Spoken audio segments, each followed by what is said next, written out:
Item number SCP-882, Object Class Euclid. Special Containment Procedures. SCP-882 is to be kept in a fluid environment at all times, consisting of no less than 40% seawater. Object is to be kept suspended by non-metallic means, currently cotton fiber line that is to be changed daily. Object is also to be checked daily for any signs of rust flaking.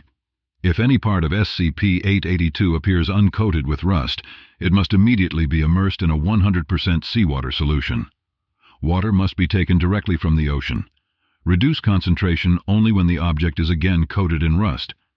No metal may be placed in the containment area. Only organic materials are allowed in the containment area, and any contact with SCP-882 requires the use of thick cotton gloves. Any metal making contact with it is to be heat-severed, melted down, and kept immersed in 100% seawater in a separate area. Any auditory issues reported by staff must be reported immediately, and affected personnel must submit to a full psychological examination and, depending on results, either transfer to another facility or permanent containment at expunged. Description: SCP-882 appears to be a random assembly of gears, cables, pulleys, screws and belts, all made of an amalgam of various metals. Object's size at time of recovery was approximately 87 cubic meters. Current size is approximately 12 cubic meters. SCP-882 rusts quickly in seawater. No identifiable energy source has been found, but all components will begin to move if not coated in rust. SCP-882 is completely silent at all times, no matter what level of activity SCP-882 reaches.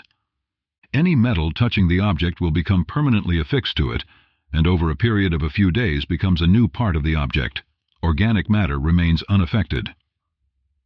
SCP-882 is extremely resilient, with tensile strength and toughness above those of aircraft-grade titanium alloy by weight, even though its composition appears to be a random alloy of iron, tin, gold, and other metals, some as of yet unidentified. Extreme focused heat must be applied over several hours to cut even a small portion free of the main assembly. Persons remaining in the vicinity of the object for prolonged periods have developed auditory hallucinations while near the object, mainly the sound of grinding and clicking.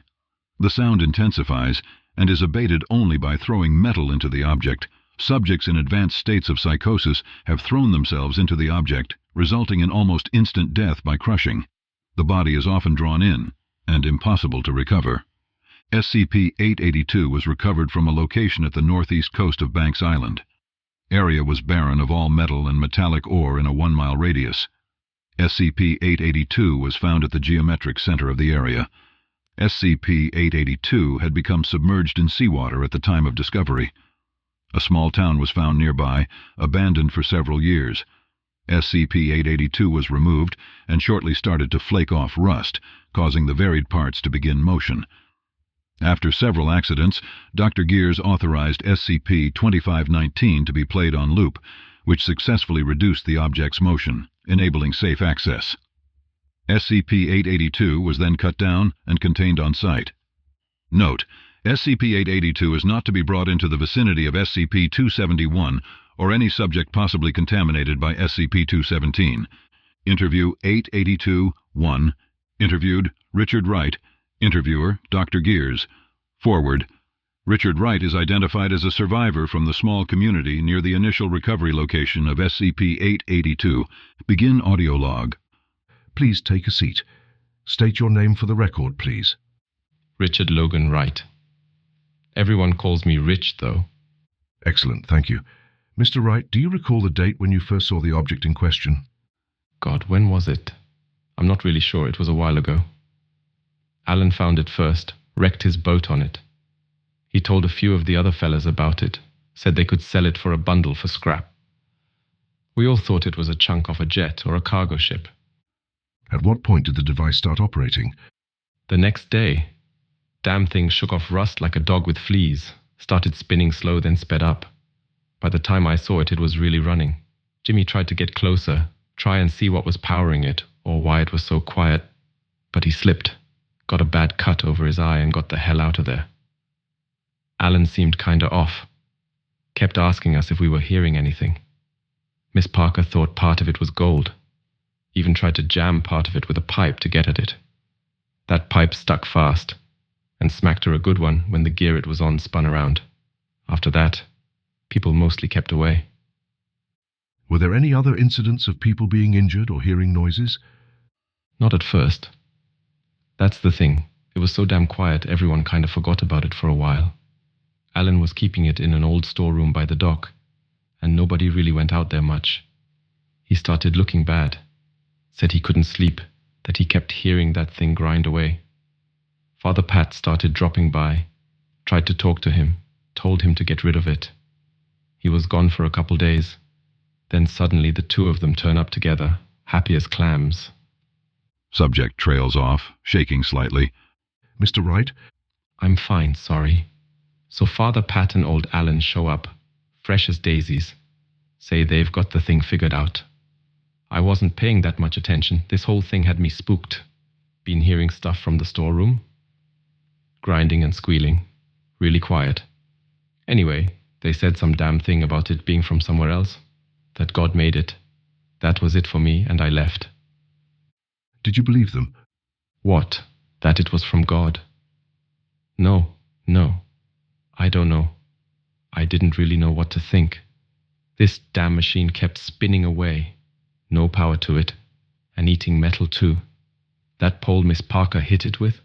It turned into a giant screw shaft. Looked like it had always been there. More people started getting interested. Started listening to Alan and Father Pat. Told everyone to bring metal to it. Told them the gears were the voice of God, that it grew louder as we turned away and softer as we brought it offerings. Did you bring metal to it as well, or spend any extended period of time near the object?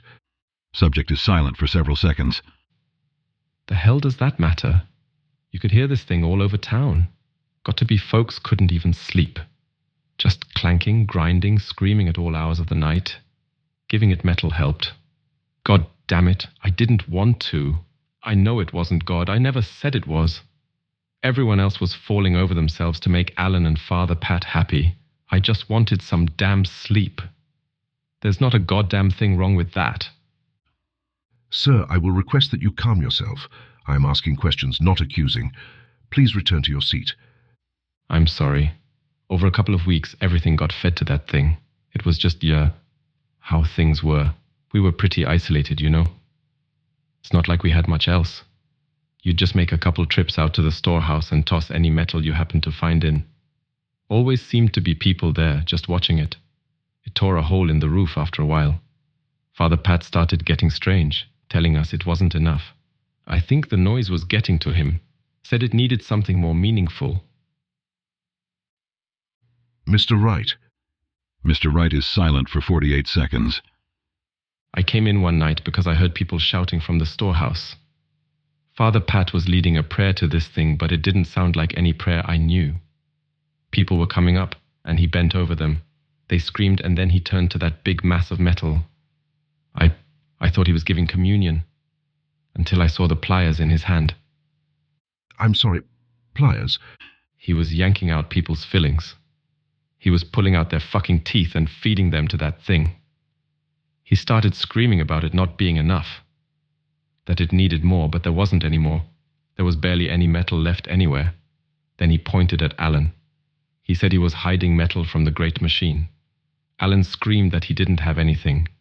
Father Pat said he had a metal joint in his hip. Everyone got up at once.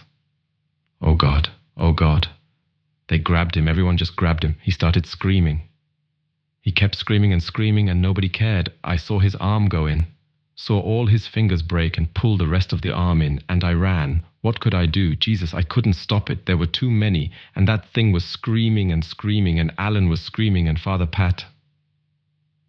This interview is concluded. Thank you, Mr. Wright. Security, please see Mr. Wright out. End log. Closing statement. Mr. Wright attempted self-termination shortly after this interview. Subject is currently being held for observation.